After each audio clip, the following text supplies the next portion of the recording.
So onward and upward with our look through my cartoons at the Parti Quebecois, the history, actually I should say onward and downward, because at this point, after Lucien Bouchard, it began to slip. There's no question about it. The popularity, the infighting within the Parti Quebecois. Bernard Landry was a militant who had been around for a long time. He'd been in René Lévesque's cabinet. I don't think they knew who to give the leadership to after Lucien Bouchard walked away in a huff. And so Bernard Landry, I have him here filling Lucien Bouchard's enormous shoe. Only one shoe. Remember, Bouchard has lost a leg. So that was a bit of an inside joke. He was an economic kind of guy, but he would get furious about one thing or another. So at one point I had suggested in a cartoon that maybe he could take anger management classes.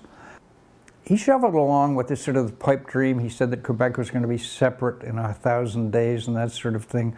Led Quebecers into an election against Jean Charest and sunk the PQ boat. Charest won quite handily with that. And it's interesting that April 15th, the date of the election, and here I have the bus sinking, was the anniversary of the Titanic sinking. So Bernard Landry was out. Jean Charest was comfortably ensconced as the Premier of Quebec and got on with things. PQ needed another leader. And I think they tried to make another dramatic change. They thought, let's get somebody young and dynamic and progressive. In other words, somebody who sort of fits in with cafe society in Montreal. They went for that. André Boisclair was the logical choice. He'd been quite a competent cabinet minister in Landry's government, and indeed Bouchard's government before that. So he was put in place. The fact that he was gay, I'm delighted to say, didn't seem to matter. But there were other issues. He was walking a very, very thin line. And then when the cocaine issue, of course, apparently had indulged in cocaine, came up, the line in the drawing took on a lot more significance. So Jean Charest, I think, seeing an opportunity, called an election.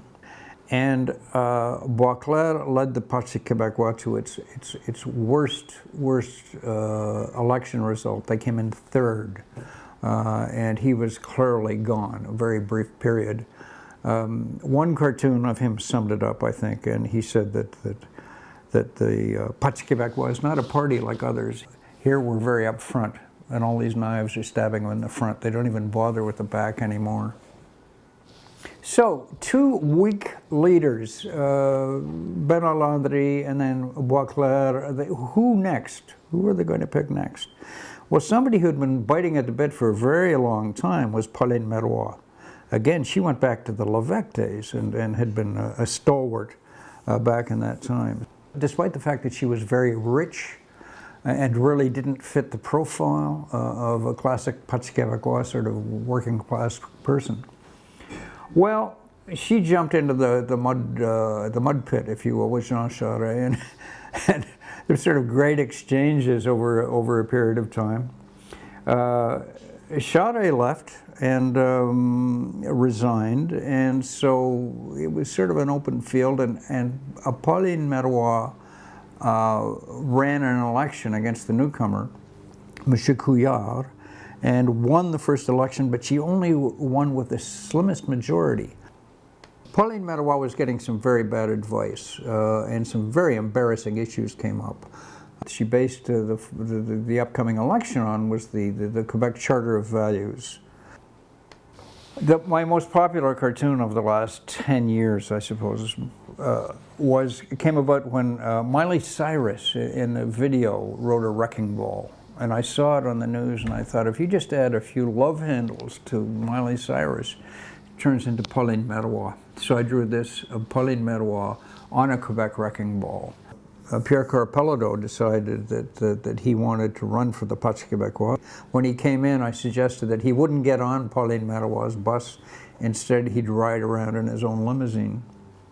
So she was defeated, and when Pierre Carpelado became the obvious candidate to take over the leadership, although that was contentious, and I puzzled over the business of how he was going to possibly lead Quebec out of Confederation. I mean, you know, he had raised a fist, you know, believing in Quebec first and that sort of thing. The only way I could imagine him doing so was perhaps in an odd way, like maybe buying Ile d'Orléans and calling it Paladostan or something and declaring himself king. It was sort of that kind of absurd situation.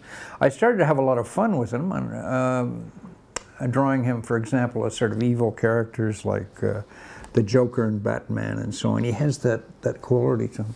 But then he was gone. He quit. He resigned. Family reasons, this, that, and the other. Shock to everybody. No one saw it coming, I think. He was just, and he was gone. So now here we are in this puzzling situation with the Parti Quebecois. They're going to pick a new leader on October the 7th. So far, with the exception of Jean-François Lisée, they're kind of a collection of little-known people. The party is fractured, as I pointed out in this logo I drew. René Lévesque must be looking down from heaven, wondering about all of this. And in fact, I suggested a new logo the other day in a cartoon for the PQ as a big flat tire. You know, I'd like to close this with a cartoon that I drew years ago, 1994. And it's of, I'm reminded of this because what's going to happen in the leadership is it's going to be very loud. A lot of accusations are going to be made. And most of the accusations will be conveniently made against Canada.